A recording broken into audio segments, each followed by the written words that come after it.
SCP-096, the 7-pixel disaster. SCP-096 is a pale, skinny humanoid that will relentlessly hunt down and delete anyone who looks at its face, whether in a video, a clear photo, or even a tiny blurry speck in the background of a picture. The 7 pixels incident is the ultimate wrong place, wrong time disaster. A guy just chilling at home, looking at an old photo from a mountain trip he took years ago. Hidden way back in the snowy mountains was a tiny white dot. It was only 7 pixels. That's smaller than a single grain of sand on your screen, or a tiny dead pixel on an old monitor. You couldn't even tell it was a face. It just looked like a glitch or a piece of snow. But for 096, it doesn't matter how small the image is. The second that guy's eyes touched those pixels, the monster went into a total aimbot rage. It smashed through its heavy steel containment cell like it was made of paper and ran across the world at terrifying speeds. It even ripped through a military plane just because it was in the way. It's like being the target of a heat-seeking missile that won't stop until it hits its mark.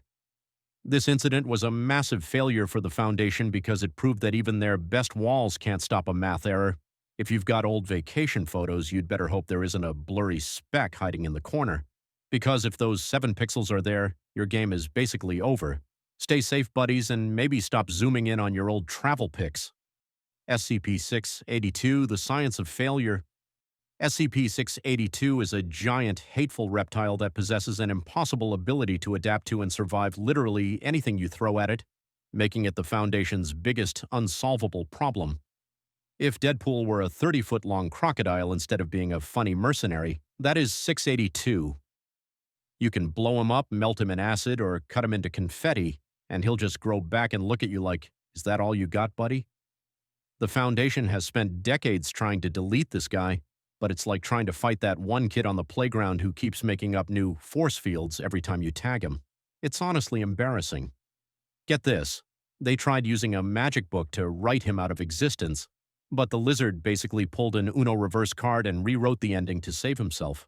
Like, bruh, he's literally ghostwriting his own survival now. They even tossed him into a machine that rips atoms apart, but he just turned into a quantum form and looked like he was actually having a great time.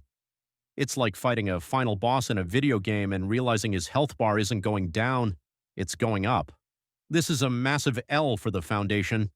Despite having the smartest scientists and craziest tech, their only real plan is dunking 682 in a tub of acid and praying he stays bored. They're just babysitting a disaster that refuses to die. Anyway, if you think a lizard that won't die is bad, wait until you hear about the failure so weird the Foundation literally forgot it even happened. SCP-055, the monster we forgot. SCP-055 is a self-deleting mystery known as an anti-meme. Any info about it vanishes from your brain the moment you look away, leaving a permanent hole in the Foundation's memory. We're now in the mental failure zone.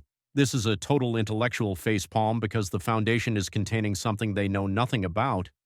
Imagine saving a file, but every time you hit save, it deletes itself and you forget you ever typed it. That is 55. It's like the silence from Doctor Who. You see it, you react, and the second you blink, your brain goes, "Wait, why am I even here?" Walter Bainbridge's story is the peak of this bruh energy. His job was to digitize 055's files. He'd enter the room, take notes, and look right at it. But as soon as he stepped out, poof, he'd fall into a daze, forget his day, and leave the files blank. It's like going to the kitchen for a snack, then realizing you've been staring at the fridge for 10 minutes. How can you secure, contain, protect if you can't remember what the "it" is? It's a massive L for these researchers. They're guarding a room they think has something in it, but they're totally blind. It's like playing Among Us as the detective, but forgetting the imposter every time a meeting ends. SCP-4290, the 9,000-year mistake. SCP-4290, the child, is a world-ending god so terrifying that ancient civilizations believed its arrival would literally swallow the entire planet. The Foundation treated it like the ultimate ticking time bomb, a cosmic horror that could delete humanity in a heartbeat. For centuries, they didn't just guard it, they went into a total panic. They used ancient rituals, massive energy fields, and even human sacrifices just to keep the seal tight. Imagine a top-tier bank building a vault with laser grids, thermal sensors, and 10-foot-thick steel doors because they are 100% sure that if the vault opens, A monster inside will explode and end the world. But here's the kicker. When the seal finally broke and the world braced for the apocalypse, they found out the child had actually died of starvation 9,000 years ago. All that drama and all those sacrifices were just for a dried-up mummy. It turns out even a god needs to eat, and it ran out of snacks way before the Foundation was even born. It's like that bank finally opening its super secure vault only to realize it's been empty the whole time. This is the ultimate ironic failure. All that blood, effort, and fear were completely wasted because the threat was already dead. The Foundation wasn't saving the world, they were just babysitting a corpse. It proves that sometimes they are so obsessed with the lock that they forget to check if there's even a door. Talk about a massive waste of a budget. SCP-5683, Greed in the Time Loop. SCP-5683 is a giant nightmare fuel spider that the Foundation was supposed to keep locked up. But instead of a monster problem, this became a human ego disaster, showing that sometimes the most dangerous thing in the room isn't the SCP, it's the guy with the lab coat and a promotion plan. Enter Dr. Christensen. This guy was so desperate for a pay raise and a shiny new title that he decided to throw the rulebook out the window. He thought, hey, what if I inject this giant predator with super strong stimulants?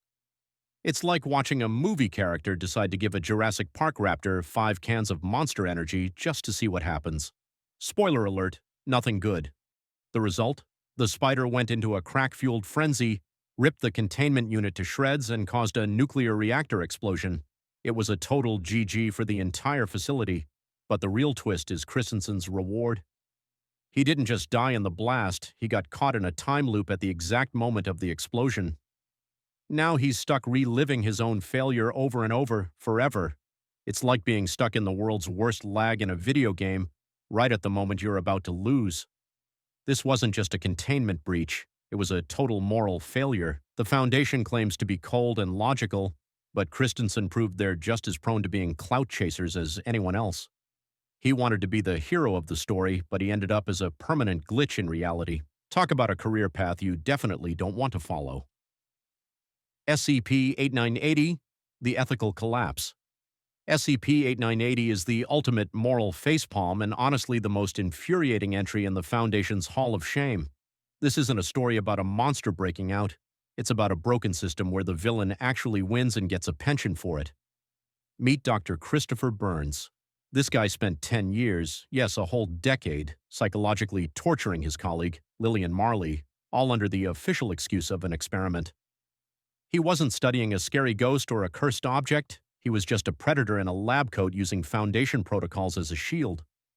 It's wild that an organization capable of tracking every anomaly on the planet somehow missed a decade-long crime happening right in the office next door.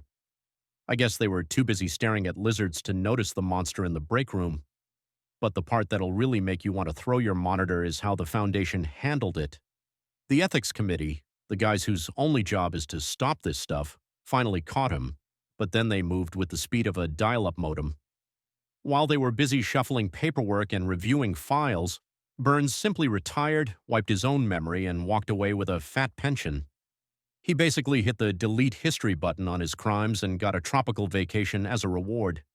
It's an absolute joke. The Foundation can lock up gods and rewrite reality, but they let a toxic criminal walk away with a golden parachute while his victim was left with the wreckage. This is the peak of Foundation hypocrisy. They claim to secure, contain, seek and protect humanity, but they couldn't even protect their own staff from their own paperwork. SCP-3-54, The Nuclear Rage Quit. SCP-3-54, also known as the Red Pool, is a giant lake of blood-like liquid that doesn't just spawn monsters, it literally deletes the sanity of anyone nearby. For years, the Foundation tried to play it smart. They built Site-354 right on top of it, thinking they could study it like a regular science project. They tried everything: high-tech sensors, constant surveillance, and even a massive attempt to literally drain the pool. The pool fought back, and it didn't use claws, it used mind games. It turned a world-class research facility into a literal slaughterhouse. Imagine a typical day at the office, but instead of working together, your coworkers are trying to take you out because a lake of blood told them to. It was pure, unadulterated chaos where the containment experts became the very threat they were supposed to stop. In the end, the Foundation's big brain scientists had to admit total defeat. They realized they didn't have a containment plan, they just had a front row seat to their own destruction. Their only solution? The on-site nuclear warhead. They hit the giant reset button, vaporizing the entire base and everyone in it just to stop the spread. The Foundation basically rage-quit reality. They were losing the fight so badly they just deleted the save file with a nuke. So much for secure, contain, protect. It turns out their actual strategy was just panic, explode, and delete the evidence. Because they were losing the fight so badly, they decided to just rage-quit and nuke the entire map. SCP-8900-EX, The World We Lost. SCP-8900-EX, also known as Sky Blue Sky, is the disaster so big the Foundation had to gaslight the entire planet just to stay in business. Back in the day, the world didn't look like it does now. But then SCP-8900-EX, a color virus, started spreading, rewriting the literal light spectrum of reality. The Foundation tried everything to stop it, but for the first time in history, they completely lost. The blue sky you see outside, the green grass, it's all a glitch. It's the result of SCP-8900-EX. So what do you do when you fail to save the world? If you're the Foundation, you just cheat. Since they couldn't fix the colors, they decided to fix our brains. They released a massive planet-sized dose of amnestics, basically a global reset button for our memories. They wiped the collective mind of every human on Earth, making everyone forget what the real world looked like. They didn't save the world. They just forced us to accept a broken version of it and called it normal. We're literally living inside their biggest failure every single day, and we don't even know it because we've been mass gaslit by a bunch of guys in lab coats. Talk about a fake-it-till-you-make-it strategy on a cosmic scale. SCP-2935, The Ultimate Silence. SCP-2935 is a space-time anomaly, a cave that acts as a portal to an alternate Earth where a sudden total extinction event occurred on April 28, 2016. When the Foundation sent an expedition team through, they found a nightmare. Every single living thing on that planet was dead. We're talking birds, trees, bacteria, and even the unkillable SCP-682. It wasn't a war or a virus, it was like the universe just hit the mute button on life itself. But here's where the oh crap moment kicks in. The Foundation realized, way too late, that SCP-2935 isn't just a place, it's a contagion. If anyone from the mission team stepped back into our reality, they would act as the patient zero for total extinction. One footstep back home and poof, our entire world goes dark in an instant. The only reason we're even alive to talk about this is that Agent Keller, the last man standing, realized he was the loaded gun pointed at our heads. He did the only thing a true Foundation hero could do. He sent a signal to seal SCP-2935 forever and took his own life on the other side. This is the ultimate failure. The Foundation's curiosity didn't just kill the cat, it almost deleted the multiverse. They didn't contain the threat. They just got lucky that one agent was brave enough to stay in a graveyard forever. It's the dark reality of the Foundation. Sometimes the only way to protect the world is to stay on the other side of a locked door and die alone.